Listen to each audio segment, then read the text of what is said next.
Hello everyone.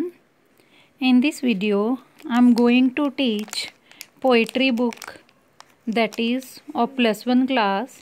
This is your first poem, A Photograph.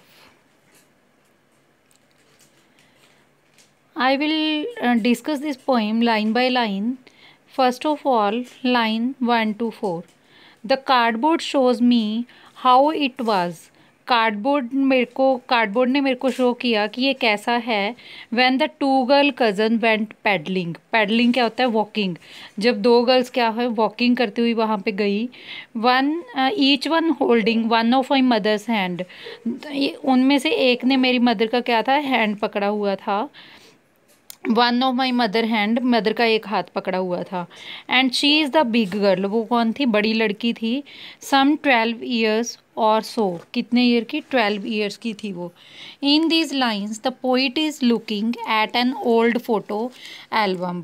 इस photo में ये जो आपको 4 लाइन्स, फर्स्ट टू 4 लाइन्स हैं, इसमें पोइट है जो अपनी एक ओल्ड फोटो एल्बम की तरफ देख रहे हैं. Which is made up of the cardboard. जो कार्डबोर्ड से बनी हुई है, गत्ते से बनी हुई है. इन दिस पिक्चर, इस पिक्चर में देयर आर द 3 गर्ल्स. इस पिक्चर में 3 गर्ल्स हैं. Who are walking on the beach. जो बीच पे वॉक कर रही हैं.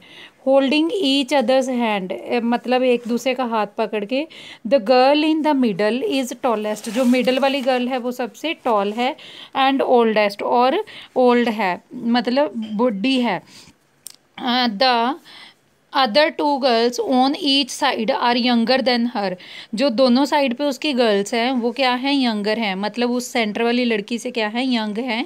The girl in the middle is the poets mother. जो मिडल में गर्ल है वो कौन है? पोइट की मदर है, लेखक की माता है. सी इज़ अराउंड 12 ईयर्स ओल्ड. वो 12 साल के आसपास उसकी एज है. When the picture was taken. जो वो पिक्चर ली गई है. Line 5 to 9. All 3 stood still to smile through their hair. जो 3 की 3 गर्ल्स हैं वो क्या कर रही हैं? बिल्कुल स्टिल खड़ी हैं और स्माइल कर रही हैं. At the uncle with the camera. जो कैमरा अंकल हैं, कैमरा क्लिक करने वाले, कैमरा से फ़ोटो क्लिक करने वाले अंकल हैं. A sweet face. कितने प्यारे फेस हैं. My mother's that was before I was born. मेरी मदर का फेस कितना स्वीट था जब मैं पैदा हुई थी, उससे पहले. And the sea which appears to have change less. जैसे समुंदर में कुछ चेंजेस आ जाती हैं. वॉज देयर टेरिबली इंस्टेंस्ड फीट. जो उसकी वजह से उसकी जो शॉर्ट टर्म की जो ब्यूटी थी वो क्या हो गई है? डिसअपियर हो चुकी है. जैसे सी से कुछ बहा के ले जाया जाता है, ऐसे उसकी मेरी मदर की ब्यूटी को सी की तरह बहाया जा चुका है. ट्रांजिट होता है शॉर्ट टर्म या temporary beauty. In the above line. In lines में 5 to जो मैंने आपको करवाई हैं 5 to 9 लाइन्स में. In the above lines the poet describe how the photograph was taken. Poet ये बताता है कि फ़ोटोग्राफ कैसे ली गई थी. Her mother's uncle took the photograph. उसके मदर के अंकल ने फ़ोटोग्राफ ली थी वो. And told them to stop and pose. उनको बोला था कि रुको और पोज बनाओ. All 3 of them left their wet hair open. जो तीनों थी उन तीनों ने क्या किया? अपने गिल्ले वालों को खुला छोड़ लिया. And smiled at the camera. Camera की तरफ देख के स्माइल की. The poets attention is drawn towards his mother face. जो पोइट का ध्यान है उसकी अपनी मदर की फेस के तरफ है. Which is described as a sweet face. जिसको उसने डिस्क्राइब किया है स्वीट फेस के तौर पे. The photograph was taken long before poet was born. जब पोइट पैदा हुए थे उससे भी बहुत टाइम पहले वो फोटोग्राफ ली गई थी. The poet calls their feet terribly transient. जो मतलब कुछ टाइम पे लिए ना, जब पोइट उस फोटो को देखता है तो शॉर्ट टर्म के लिए उसके फिट है ना तो कांप जाते हैं. As they were so young by then. कि उस टाइम पे वो कितने जवान थी.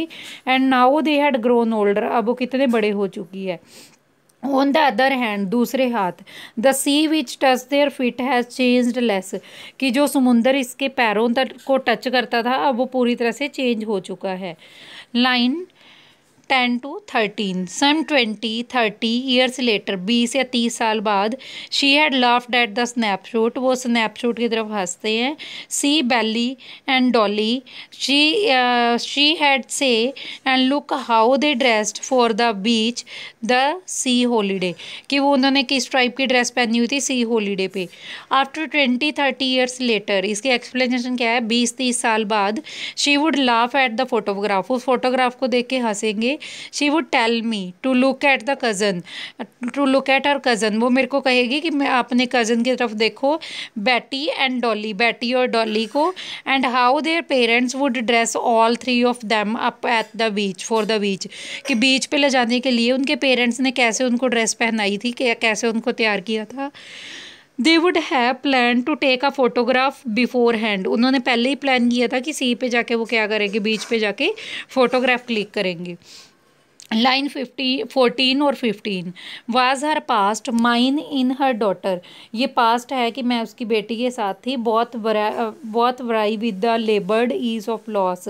ब्राई होता है आयरॉनिक और मॉकिंग, बड़ी मस्ती कर रहे थे मतलब उस टाइम पे। The poet recall the sea holiday, अब पोइट है उस समुद्र वाली हॉलीडे को याद करता है। Was her mother's favourite moment for the past, उसकी फ्रॉम द पास्ट, पास्ट में मतलब उसकी मदर की ना एक फेवरेट मोमेंट थी, इसको बड़ा इंजॉय करती थी वो सी हॉलीडे को। While the poetess favourite moment from the past was her mother laughter, जबकि पोइट क्या करता था जब उसकी मदर हंसती थी ना, उसको उसकी यही थिंग फेवरेट थी कि उसकी मदर की स्माइल को देखना। Both the women would to think about those past memories, अब दोनों वुमेन वो पास्ट मेमोरीज को याद करती हैं, which they can not live again, जिसको वो दोबारा कभी नहीं जी पाई। They tried their best to adjust to what they lost, उन्होंने बहुत कोशिश की है उस चीज़ को एडजस्ट करने की जिस चीज़ को वो पहले लॉस कर चुकी हैं। Line 16 to 19, now she has been dead nearly, अब वो मरने के आसपास है। As many years as that girl lived, जैसे कि काफ़ी साल निकल चुके हैं और लड़की जिंदा है। As of this Christmas trances there is nothing to say at all, अब यहाँ पे कुछ भी नहीं कह सकते। It's silence a complete absence of sound, कोई भी साउंड मतलब साउंड यहाँ पे नहीं है, साइलेंस है चारों ओर। इन द अबव लाइन, ये लाइन्स में, the poet says that her mother died 12 year ago, कि उसकी मदर की 12 साल पहले डेथ हो चुकी है। The same age her mother was in the photograph, यही सेम एज उसकी मदर की फोटोग्राफ में दिखाई है, मतलब 12 साल पहले की एज दिखाई है। Whenever the poet think of her mother's death, जब पोइट अपनी मदर की डेथ के बारे में सोचता है, शी कैन नॉट, पोइटा सोचती है, शी कैन नॉट एक्सप्लेन, वो एक्सप्लेन नहीं कर पाती what effect she has of her mother death, कि उसकी मदर ने उसकी डेथ, उसकी मदर का उसकी लाइफ के ऊपर उसकी मदर की डेथ का क्या असर हुआ है। Death has silenced her mother, death ने उसकी मतलब मदर की डेथ ने उसको बिल्कुल साइलेंस कर दिया है। Which has also left the speechless, अब वो बिल्कुल क्या हो चुकी है, स्पीचलेस हो चुकी है। So this one was the complete explanation of your poem. Line to line I have explained you to make it easy. In the end of the poem I request you all to subscribe my channel to give me your support. Thank you all for watching.